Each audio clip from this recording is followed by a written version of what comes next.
Alright, everyone, welcome back to another Last Week in Comics, where I describe to you what happened the last week in comics. It was Christmas.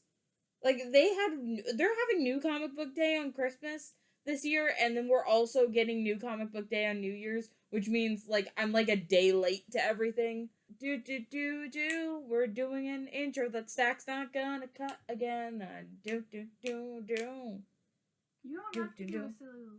I like doing a silly little song. Fuck you.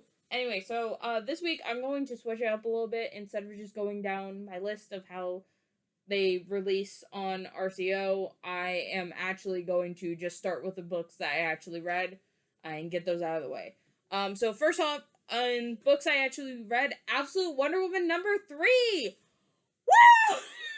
So, in issue 3 of Absolute Wonder Woman, we got the introduction of Barbara Minerva, aka Cheetah, into the Absolute universe.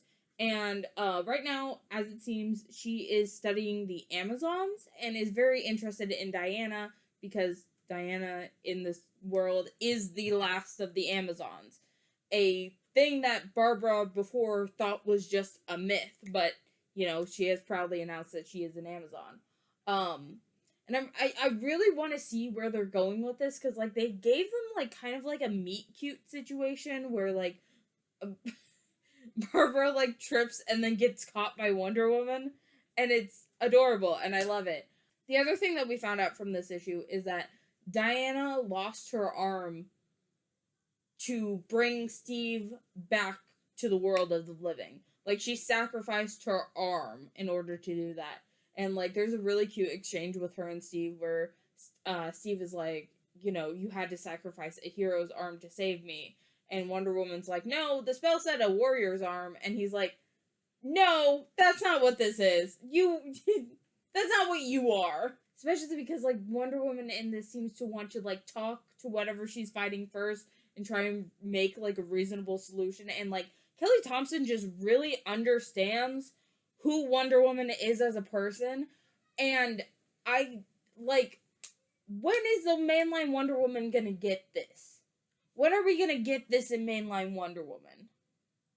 When we get Tom King off that fucking book. Get Tom King out of here! Just in general, I am really looking forward to this book every single month. I think, it just keeps on expanding on this amazing story, and what a world without Amazons would be like.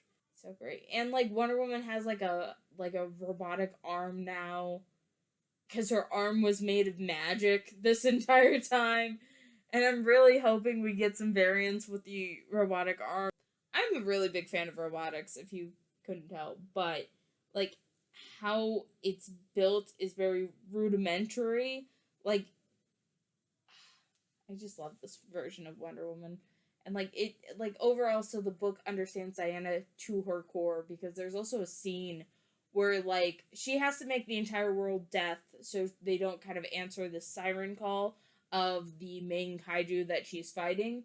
And so, in her speech to humanity, where she's explaining the situation, she's like, I don't want you to be fearful of me, I don't want you to be fearful of magic, so I'm gonna tell you what's happening.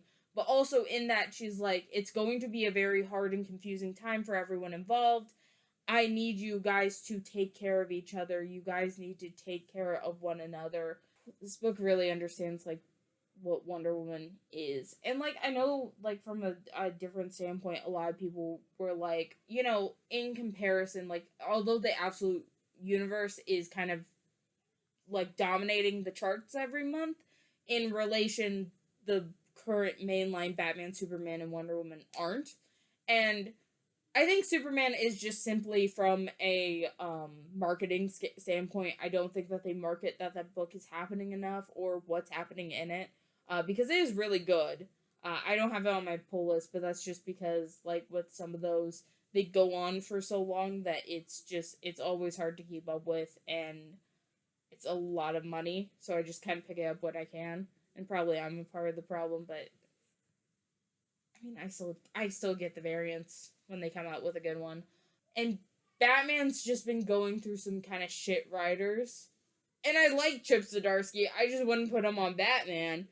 And obviously, it's the same as happening with Wonder Woman and having Tom King on there. Like, these aren't really writers who are bringing people in. And I feel like that's also the alternative that the Absolute Universe has. You know, Kelly Thompson's a big name. So obviously, just in general, she was already pulling in people for Wonder Woman. But also, you're bringing in these new names with these new ideas. And I think, like, that's what's making Superman good again right now. Is that you have someone new in there, or, you know, continuing to make this book great. But you don't have the same thing with Wonder Woman and Batman. And again, the real problem with Superman, like mainline Superman right now, is that DC just won't tell people that it's happening. Because it's actually really good. I've seen, like, no complaints with it. I think that everything that they're doing with Lois right now is great. I'm also getting ahead of myself because one of the Superman titles did come out this week. Like, me and my girlfriend were even having this conversation in the car about Tom King. Like, Tom King's not writing Wonder Woman because he wants to write Wonder Woman or he has an appreciation for the character. He's writing Wonder Woman because they won't give him Batman again and they won't give him Superman. So he's like, ooh, let me use feminism to make you be okay with the US government. Okay, I'm getting ahead of myself. There is another Tom King book that came out this week because there always fucking is.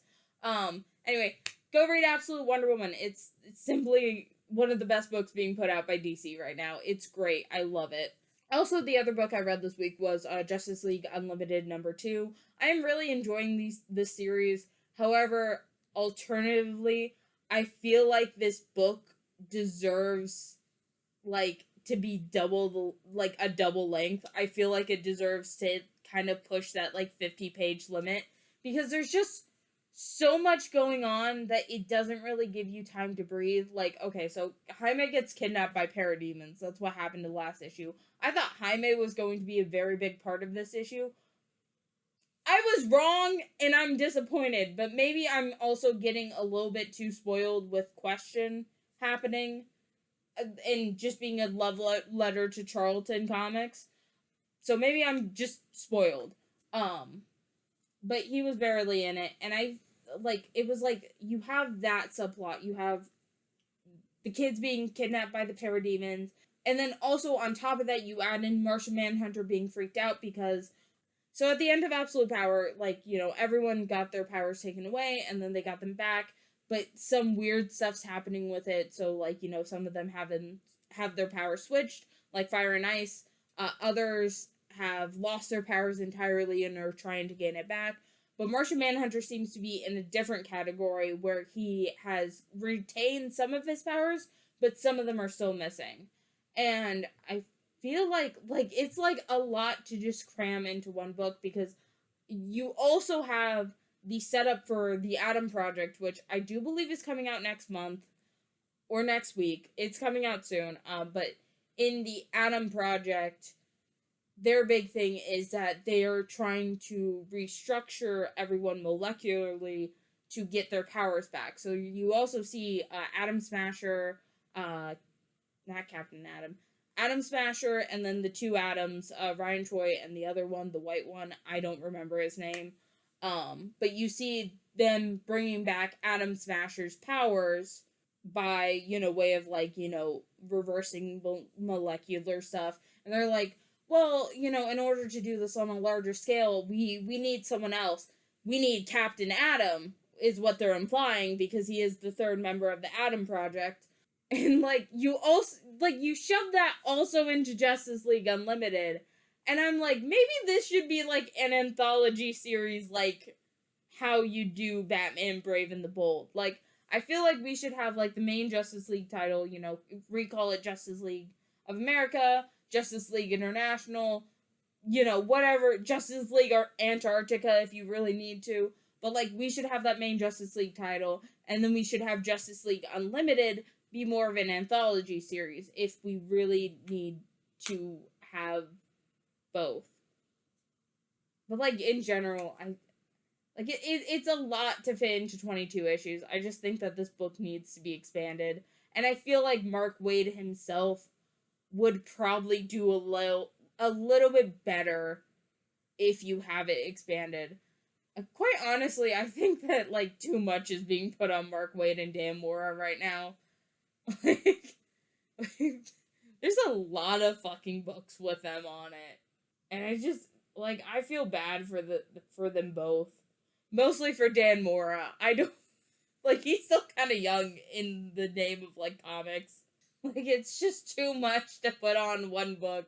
And, like, there's also still the murder mystery subplot that we like, no time was given to it this issue. Or not murder mystery subplot. That's a different book. But there's still that Airwave kid who's trying to kill the entire Justice League. And, like, just no time was given to it. Make it a double feature. Make it 50 pages. Or just do less plot lines, please. Now, on to things that I didn't read. Of course, we got the conclusion of Batman Santa Claus Silent Night Returns. It's a fucking Batman book. I heard it was good. I heard some people talking about it, but I think in general, around Christmas time, everyone brings up the existence of Santa Claus in comics. Which makes sense. It's a fun little side thing to always talk about. And then there's this thing called Batman Gargoyle of Gotham. Okay, quite frankly, I don't want to know what this fucking Gargoyle of Gotham is. But maybe it's just because I'm a Batman hater. I'm a hater of Batman as a person. I'm not a hater of, like, the Batman titles. Okay, and then, of course, fucking Black Canary Best of the Best. I told you we would get to Tom King eventually in this episode. Because apparently he gets, like, 500 fucking books. I know exactly one person who read this book. What can I say about this book? Other than, what the fuck do you mean Dinah Drake's still alive? It also, like, I feel like this book, because I did read a couple of the pages. I read specifically the pages that JT posted, and they seem to, like, it's a very, like, nothing conversation between Dinah or between the Dinahs, where it's, like, I'm dying, so you gotta show them who's the best, and it's like, what the fuck? This isn't Dinah Drake. I've read enough JSA. I know. It's not good, because Tom King is one of those writers where he can't write anything that he is not personally experienced. And so, you know, him trying to write a mother-daughter relationship, it's just a whole lot of nothing. And I don't know why he keeps on trying to write these, because, like, it's like Black Canary Best and the Best is very mother and daughter focused, and then also his Wonder Woman run is as well. And I'm like, why do you keep on doing this to yourself? DC Horror Presents, number 3 also came out this week. I don't know why I've heard nothing from this, even though Creature Commandos has been doing really well, and I know that DC Horror, it kind of has Creature Commandos falling under their tagline. But I think it's because it's more like a series that, like, has its fans of people who like horror comics. I don't know that many people who like horror comics, and I think in general I do just think that it's a fun concept that needs to continue, but it's just not personally for me, you know? Next up is Green Arrow 19. I'm still surprised that Green Arrow is still going on as strong as it is. Like, nothing? No cancellations? I don't know. I think they're still dealing with the fallout of Absolute Power and kind of Green Arrow betraying everyone. But to be fair, I only care about Ollie as much as his kids are concerned, and none of them have shown up on variants in a hot second. So I have not been paying attention. Next up is Harley Quinn number 46. So I'm not gonna take this time to talk about Harley Quinn 46, because all the Harley Quinn news on the timeline has not been about this fucking book. And, like, it's a decent book. It's fine. The Harley Quinn book is fine. It's fun. I think I especially like her new costume. It has a cute art style. I think it's, like, an okay installment for Harley Quinn fans. I think, like, that's the most I've been hearing about this series is, like, yeah, it's okay. Like, no one's really mad about it, no one's really praising it. But for some reason, Twitter has lost their fucking minds about the Fartacular special that they're doing. It's so much so that, like, someone was sending death threats. Well, Okay, a couple people were sending death threats to the author, which is never okay. Like, I wouldn't even do that kind of stuff to Tom King, and like that man has committed actual war crimes. But like people were sending death threats. I saw a fan letter to her that she was tagged in. The female author of the Fartacular. I also saw the author's Blue Sky account where she was just like, I did not know that like there would be this much of a negative reaction, and like people were like calling for her to cancel it, and it's like she's not in control of that. I don't think you know how comic book publishing works. The book is already, when a special like that gets announced, it is already made. It is already like in like the final legs of printing and processing. Like authors usually, from what I know from talking to my best friend Ryan North, I gotta stop saying it like that, is that usually these books are written 7 months in advance. When we're hearing about it, which is usually the 4-month mark slash 6-month mark, it is way too late to cancel this. It's already, and especially with specials like that, these are put into production even like more in the past. To ask for this author to cancel it is just crazy. It's crazy. You guys are being crazy and harassing a woman for fart jokes. Like, I feel like people don't understand how to talk to comic creators in a way that's actually like able to move an actual conversation forward. They just like harass and attack them. Like, okay, here's how, as someone, here's a little special, here's how I would do it as someone who regularly talks to comic book professionals. First off, don't come off like you're attacking them. That's the simplest fucking thing. Just phrase it like you're asking a question. Like, okay, so let's say I wanted to talk to the author and I wanted to, like, a lot of these people just want to be mad, but like, okay, they're not in control of that. So like how I would approach it is just, so you ask them, like, you know, let's say they make an announcement, you just go into the comments real quick and say like, this is a very interesting concept for a book. I've never had a, you know, smell your own adventure. What kind of was the process in coming up with this, you know, idea? You know, who pitched this idea? Who, you know, was this, you know, something that DC handed to you? Or was this something that was your own creation? Like, there's ways to, like, address issues that you have with it in a way that doesn't seem like you're attacking and being a huge crybaby bitch. Comic book creators, they're regular ass people.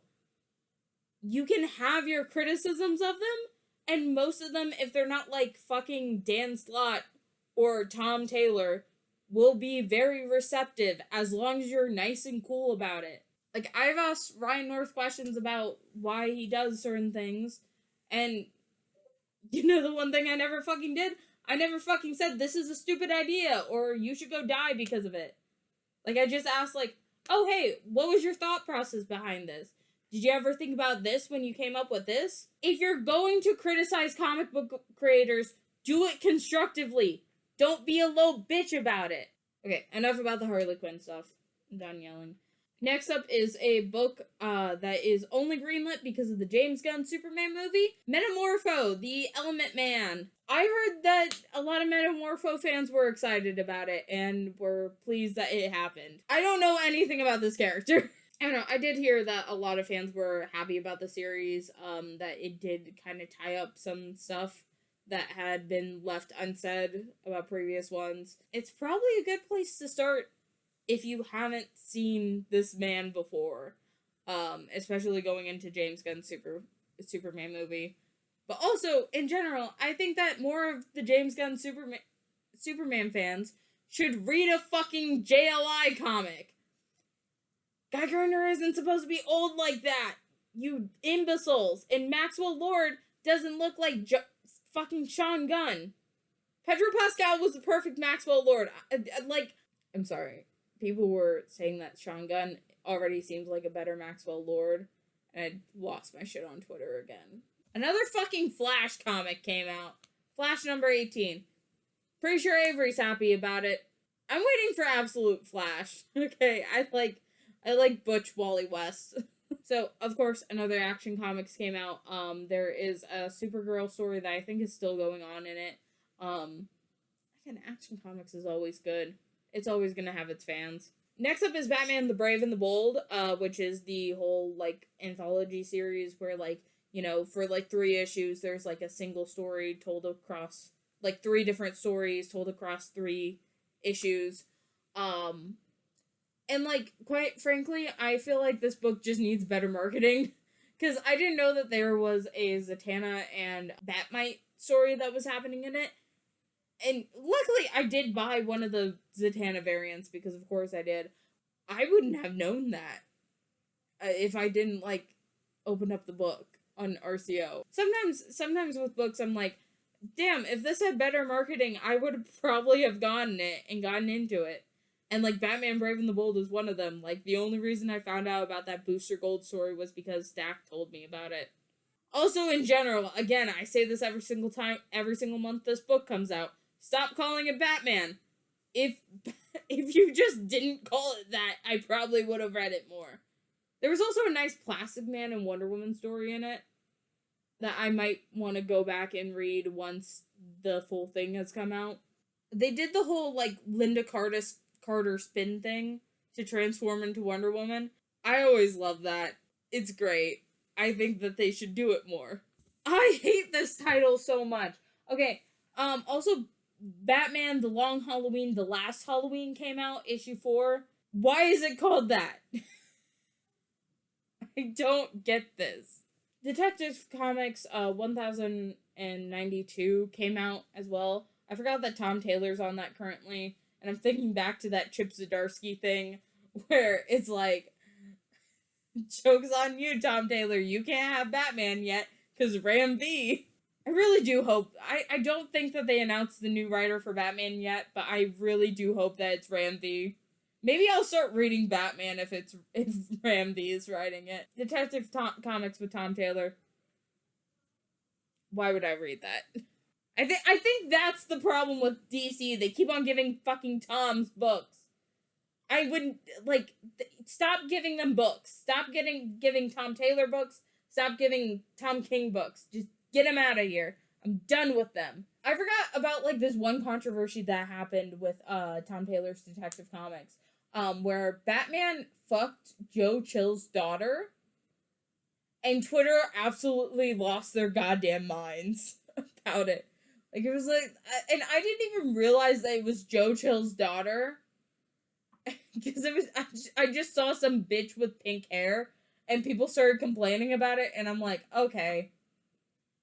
This is what an average interaction with a Batman fan is like. I'm whatever. This is nothing. And then I find out that it's Joe Chill's daughter, and I'm like, huh? What? Why is he doing this? I don't really know what's happening in Batman right now. All I know is that, like, sometimes something will happen, and then Twitter will just lose its collective shit. And I'm like, what? I didn't know that this was a problem. I also didn't know that this was a thing that could happen. Oh, this is actually a good one because I do like Tate Brombald's other work. So Tate Brombald is also writing Green Lantern Dark. It features a new Green Lantern whose design is, like, really cool. She has, like, this, like, stick lantern. A lantern on a stick. Stack's gonna put up a picture and then it'll make more sense. But if you like Tate Brombald's Batgirl that's coming out currently, Green Lantern Dark is another series that is really good. We started buying it because Stack really wanted to read it because it seemed cool. And I've heard nothing but good things about it. Same with Tate Brombald's other work, Victor Frankenstein. It's not Victor Frankenstein. It's Christopher Chaos. What? Why the fuck did I confuse that with Victor Frankenstein? Also, if you want to check out Tate Brombald's other work, I highly recommend. I've heard very good things about their series Christopher Chaos, so go check that out as well. they're an amazing writer. I think that they should get more work. Especially because Batgirl is really good right now. Like, it's so amazing. I cannot wait. Like, it's coming out again next week, and I cannot wait. Alright, and last but certainly not least, Superman 21 came out. Again, with this Superman book, I really just wish that it would be marketed better. In the new Superman book, they're doing a lot of stuff that has, like... So, in the new Superman book, they're doing, like, little side stories at the end. So, there's a really cute one with Jimmy Olsen and the supervillain that he's dating. Them having a nice movie night. They're doing, like, little cute side stories. And honestly, I think that more comics with, like, these big, large, expanded casts should start doing this. Like, I feel like Batman, if the Batman books did this, it would be received quite well. If Detective Comics was more of, like, an anthology thing, I think that would also be, like, received really well. Also, at the same time, I think we need to get Tom Taylor off of this book. It's just, like, a cute little side thing to add to Superman that lets, like, his expanded cast kind of get a little bit something. And I think it's fun. I think more books should do it. Again, the Superman run has been really well received, and I wish that I would have gotten in on it at the beginning, because, like, it just seems to continuously get better and better as the weeks go on.